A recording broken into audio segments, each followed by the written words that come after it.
Hello, I'm Dr. Rosemarie Trulio, the Vice President for Education Research at Sesame Workshop, the nonprofit educational organization behind Sesame Street. I'm here today to talk about a very important topic, bullying, and what we can do to stop it. Sesame Street has never shied away from addressing tough topics like the death of Mr. Hooper, challenges facing military families, and the horrific events of 9/11. There are a lot of bullying behaviors in our society. And this is an important societal issue that we need to address early. Let me introduce you to our panel of experts today who are going to help us identify what bullying is and what we could do to stop bullying now. Dr. Joseph Wright is the Senior Vice President at the Children's National Medical Center. My interest in the issue of bullying comes from what was presenting itself in front of my face. Almost a decade ago, I really began to become interested in why I was seeing some of the injured children that I was taking care of, and really came to understand that the impact of bullying, and more importantly retaliation, was at the root of a number of the injured children that I was taking care of. Mia Doses is a curriculum developer for the Committee for Children. You know, one of the things that's really rewarding for me is to be able to provide tools for teachers who know that this is a really important issue, but they don't necessarily know specifically what to do about it. Dr. Catherine Bradshaw is the Deputy Director for the Johns Hopkins Center for the Prevention of Youth Violence. I came at this actually working with kids that were already involved in the juvenile justice system, kids that were locked up for things that they had done. And as I was working with them in a clinical capacity, I learned a lot about things that people had done to them.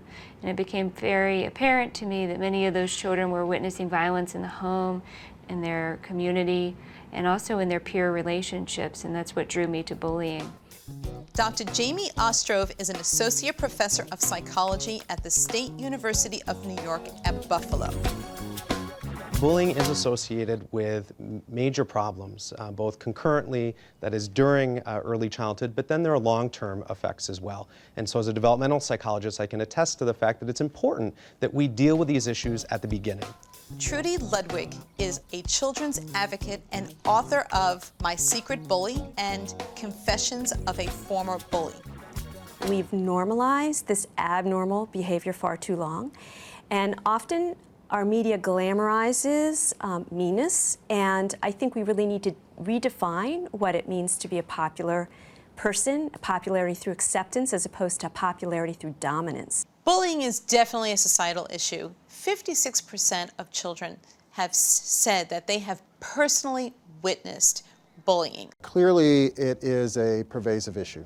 Most all children will be exposed in one way or another. About 30% of youth are involved in bullying on a pretty regular basis. You are way too big, so you can't be included in the Good Birds Club. Right, Birds? Right. Oh, gee, that's too bad. Yeah, so long, big goofball. That's Big Bird. Yeah, right. A recent episode on Sesame Street is addressing this topic of bullying for our preschool audience. There's a story where Big Bird is actually bullied on Sesame Street by another bird in the neighborhood. Well, look at those feet. Oh, yeah, my feet. They're great, aren't they? Great! Those feet are ridiculous. They are? The story provides an opportunity for us to actually show, to model what bullying behaviors are. It also models that children alone can't solve the problem. It's important for children to feel safe, for them to go to an adult, a trusted adult, and that's when the adult needs to intervene and to help the child cope with the situation. Know what, buddy? Who cares what they think? They're just bullying you. They're treating you as if you're not good enough. The question is, what do you think? Now, adults mean well, but sometimes these behaviors are so subtle and they don't recognize them. So the purpose of our discussion today is to help adults recognize what these bullying behaviors are so that they could be addressed and stopped.